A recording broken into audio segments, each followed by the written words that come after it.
Évangile de Jésus-Christ selon saint Matthieu, chapitre 9, des versets 14 à 15.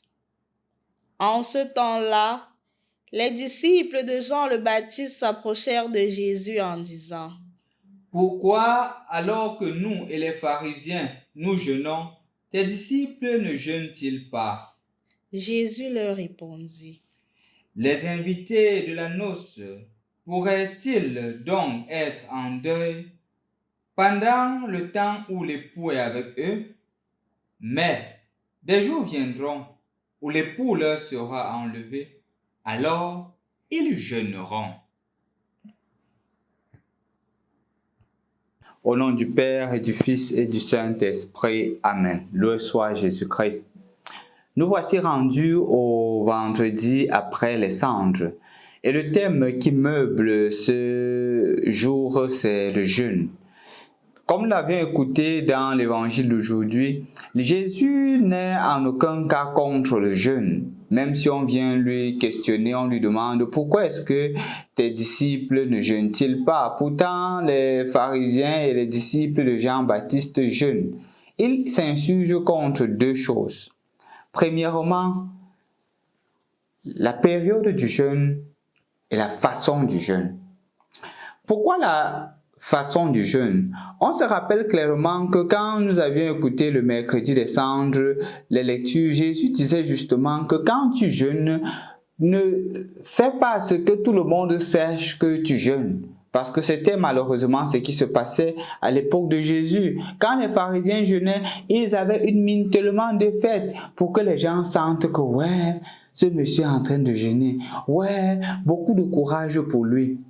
Mais Jésus dit non, il n'en est point question de cela. Ce dont il est question ici, c'est la capacité de jeûner en vue d'entrer en profonde communion avec Dieu. Ce n'est pas jeûner pour se montrer, pour faire aux gens comprendre ou voir que nous sommes en train de jeûner. Ce n'est pas ça l'objectif. C'est pour cela que Jésus s'insurge contre cette façon de jeûner-là. Et la deuxième, c'est quand est-ce qu'il faut jeûner. C'est pour cela qu'il dit qu'ils jeûneront quand l'époux leur sera enlevé. Maintenant, ils sont avec l'époux. Jean-Baptiste a dit il y a de cela quelque temps, voici l'agneau de Dieu, celui qui enlève le péché du monde. Jésus est l'agneau de Dieu. Ils n'ont pas besoin de jeûner en ce moment-là.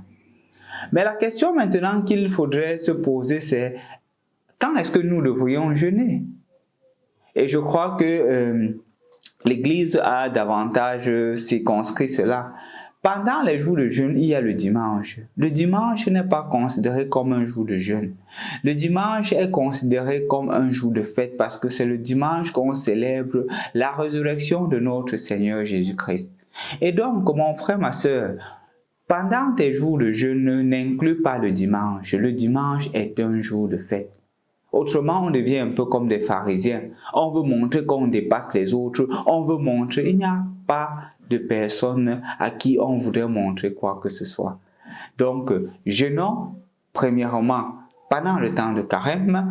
Il y a des personnes qui décident clairement de jeûner seulement les vendredis, d'autres qui décident de jeûner le mercredi et le vendredi, d'autres qui décident de jeûner tout le temps de carême à l'exception du dimanche. C'est à chacun de voir en fonction de ses possibilités comment est-ce qu'il pourrait organiser son jeûne. En effet, le jeûne en lui-même est bien et j'encourage, je conseille beaucoup de personnes à jeûner dans la mesure du possible.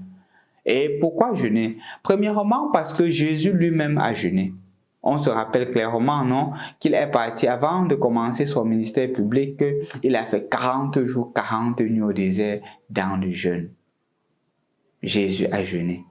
Parce qu'il sait justement que c'est en union profonde avec Dieu, en se mortifiant, en tuant la concupiscence de la chair, que justement l'esprit est davantage vivifié. Comme disait saint Augustin, ce que nous ne donnons pas au corps, nous donnons à l'âme.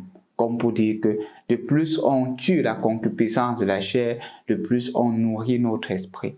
C'est pour cela que Jésus jeûne. Et en jeûnant, il est illuminé par Dieu dans son ministère. On se rappelle aussi que les apôtres jeûnaient. Les apôtres se mettaient en jeûne. Et c'est seulement après ces jeûnes que le Seigneur se révélait à eux. C'est pour cela, par exemple, qu'après un moment de jeûne dans le livre des Actes des Apôtres, l'Esprit leur dit que mets de côté Paul et Barnabé pour pouvoir la mission à laquelle je leur ai confié. Dans Actes chapitre 9, je crois verset 1, on voit aussi Paul, non, qui a jeûné pendant 3 jours pour une rencontre en vue de l'évangélisation. Dans Actes des Apôtres chapitre 9, comme pour nous faire comprendre que le jeûne est important. On se rappelle aussi les apparitions de la Sainte Vierge Marie, elle prescrit aussi aux gens de jeûner. Parce que le jeûne en lui-même est très important. Comme je l'ai dit premièrement, c'est pour tuer les concupiscences de la chair, pour ne pas rendre son corps esclave. Parfois, on a la tendance à dire que ok, je vais dormir, parce que le corps aime la paresse. On dit que non, je me lève, je fais ce que j'ai à faire. Le jeûne aussi, au-delà des concupiscences de la chair, du vouloir de la chair, aide aussi dans le combat spirituel. Pour un plus grand combat spirituel, nous sommes appelés à jeûner. Et jeûnant, on entre davantage en prière. Vous vous rappelez clairement l'évangile de lundi, quand Jésus descend de la montagne après la transfiguration et il se rend compte qu'il y a un esprit que ses disciples ne puissent pas être capables d'enlever.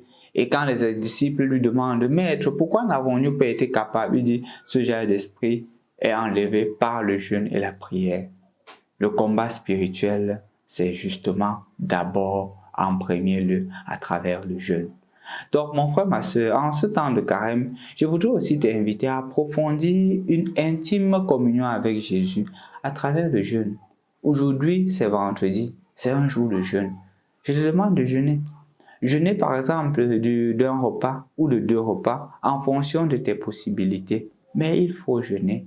Il faudrait comprendre à ton corps que tu n'es pas esclave de tes pulsions, tu n'es pas esclave de ses désirs, tu es d'abord un être spirituel, un être élevé.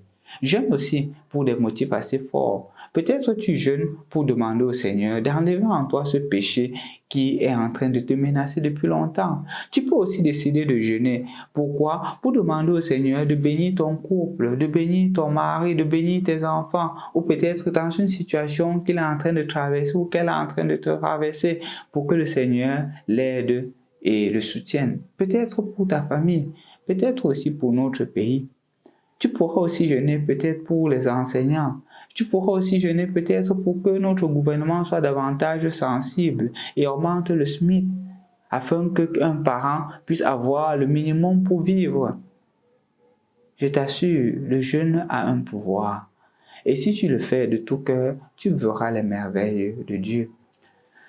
Bon vendredi après les cendres et bonne journée de jeûne à toutes et à tous. Mais n'oublie pas, le jeûne n'est jamais pour soi. Le jeûne, c'est en vue davantage de nous rapprocher de Dieu. Si tu jeûnes en mettant de côté quelque chose, n'oublie pas que cela entrera dans le 3e pilier du carême, qui est le partage. Au nom du Père et du Fils et du Saint-Esprit. Amen.